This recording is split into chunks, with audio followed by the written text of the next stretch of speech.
Babi hutan ini memiliki serangga di sekujur tubuhnya. Itu tiba-tiba bergegas ke tempat manusia yang tinggal. Kemanapun itu tiba, tanaman akan mati. Tanah juga terkikis. Itu menemukan gadis-gadis. Lalu itu bergegas menuju gadis-gadis seperti tergila. Di saat yang paling berbahaya, ada lelaki tiba-tiba muncul.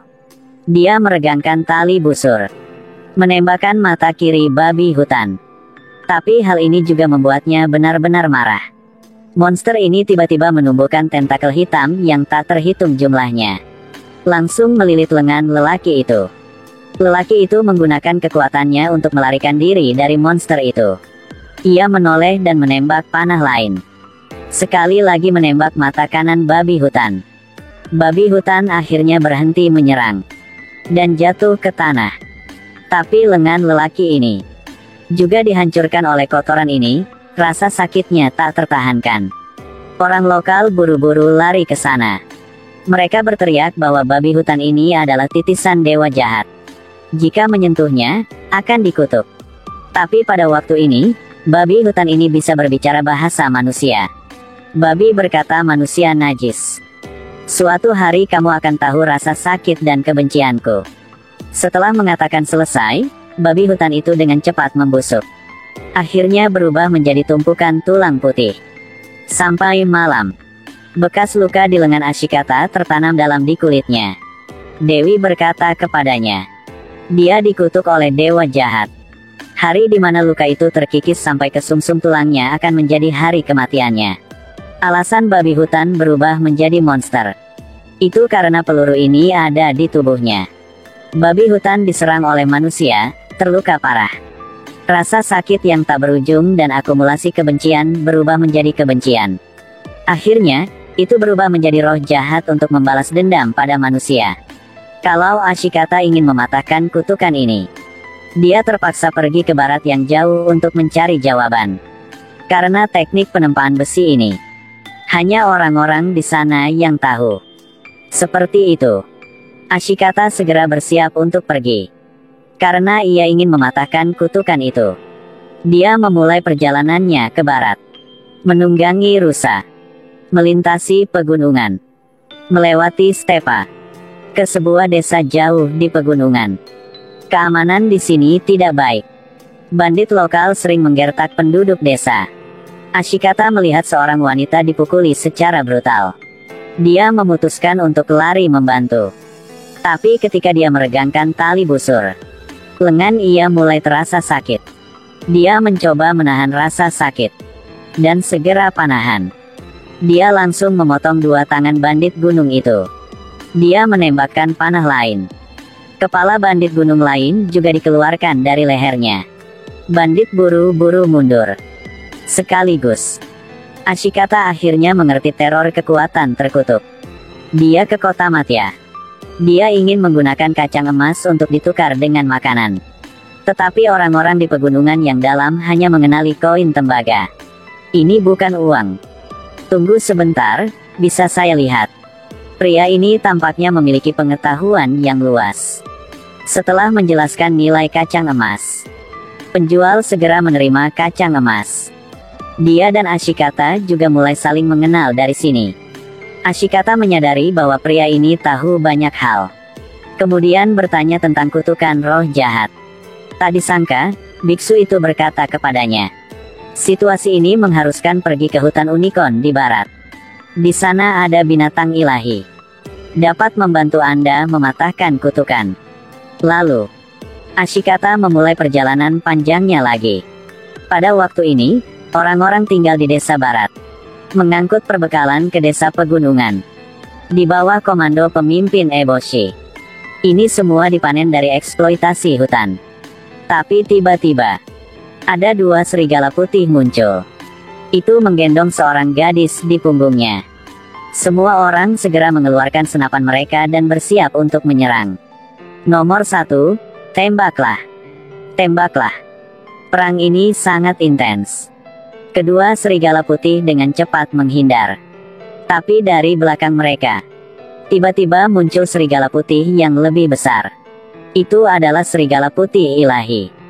Kedua belah pihak segera mulai berkelahi dengan serangan serigala putih ilahi. Beberapa penduduk desa jatuh ke tebing. Eboshi melihat itu dan langsung melepaskan tembakan.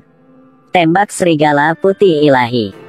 Karena serangan peluru api, akhirnya serigala putih ilahi jatuh. Baiklah. Tapi tidak begitu mudah. Itu memiliki tubuh yang abadi. Tepat saat itu, Ashikata datang ke sana. Ia tidak sengaja menemukan penduduk desa baru saja jatuh dari tebing. Dia menyelamatkan 2 orang. Ia ingin mencari apakah ada yang selamat. Tapi ia menemukan seorang gadis sedang menyembuhkan serigala putih ilahi. Intuisinya tampaknya sangat bagus.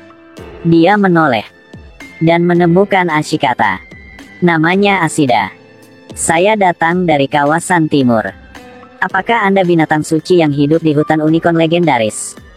Gadis itu menatapnya dengan marah. Dia tak mau mengobrol. Kemudian naik serigala putih dan meninggalkan.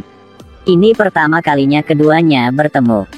Tapi sepertinya Ashikata telah jatuh cinta. Kembali ke tempat yang penduduk desa yang terluka sedang beristirahat. Ada petani sepertinya ketakutan.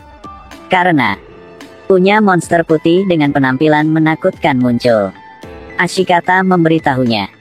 Ini adalah roh kecil. Hanya muncul di hutan lebat. Jika Anda tidak menyakitinya, itu tidak akan menyakiti Anda. Mereka adalah simbol kekayaan hutan. Mereka akan memanggil unicorn untuk muncul. Unicorn, apakah itulah serigala putih? Bukan, itulah monster yang sangat kuat. Monster itu sangat besar, sangat menakutkan. Para roh kecil berputar-putar di sini. Tapi itu tidak berbahaya sama sekali. Oleh karena itu, dengan bimbingan roh-roh kecil ini, mereka memasuki hutan misterius ini. Di sini di mana-mana pohon-pohon kuno. Di mana-mana terdengar suara kicau dan aroma bunga. Semuanya seindah dunia peri. Ashikata lelak. Ia ingin minum air. Tiba-tiba, ada cahaya keemasan terang di kejauhan.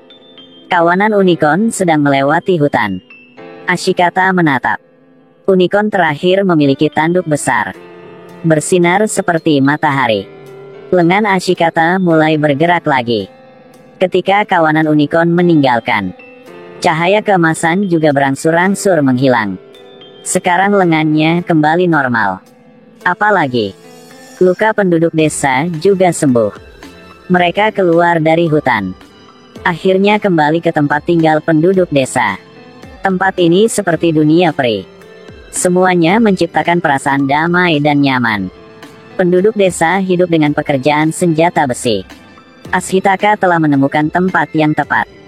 Ini adalah desa barat dalam kata-kata Dewi. Karena ia telah menyelamatkan 2 orang di desa. Pemimpin Eboshi menyambut Ashitaka dengan makanan yang lezat. Pada waktu ini, dia menemui. Agar orang bisa tinggal di sini, Eboshi. Mereka memaksa mengeksploitasi hutan, memotong kayu untuk membangun desa di sini. Tapi ini menyebabkan ketidakpuasan hewan-hewan di gunung. Mereka sering menyerang orang-orang di desa. Termasuk babi hutan. Tubuhnya sangat besar. Panah normal tidak bisa membuat kulitnya penyok sama sekali. Kemudian, pemimpin Eboshi menggunakan senapan yang dibuat oleh penduduk desa. Jadi bisa mengalahkannya. Melalui deskripsi mereka, Ashitaka memikirkan babi hutan yang menyerangnya. Mungkin itu babi hutan dalam cerita mereka. Dan peluru di tubuhnya mungkin berasal dari sini. Kemudian dia segera ke rumah Eboshi. Menunjukkan Eboshi kutukan di lengannya. Saya pikir mungkin Anda mengenali ini, kan? Bekas luka di tanganku karena berkelahi dengan babi hutan. Eboshi tidak menjelaskan sama sekali. Dia membawanya ke sebuah ruangan. Tempat ini adalah pabrik pembuatan senapan. Dia berkata dengan Ashitaka. Ingin bertahan di sini. Dipaksa untuk memusnahkan hewan yang menyerang mereka. Senapan adalah metode yang paling berguna. Dia tidak hanya merampok hutan dewa gunung, tetapi juga mengubah babi gunung menjadi roh jahat. Sekarang ia masih ingin menggunakan senapan. Terus menciptakan kebencian dan kutukan baru. Peluru itu memang ditembakkan olehku. Maaf telah membuatmu begitu menderita. Jika babi hutan ingin mengutuk, biarkan itu mengutukku saja. Kutukan Ashitaka tiba-tiba menjadi ganas.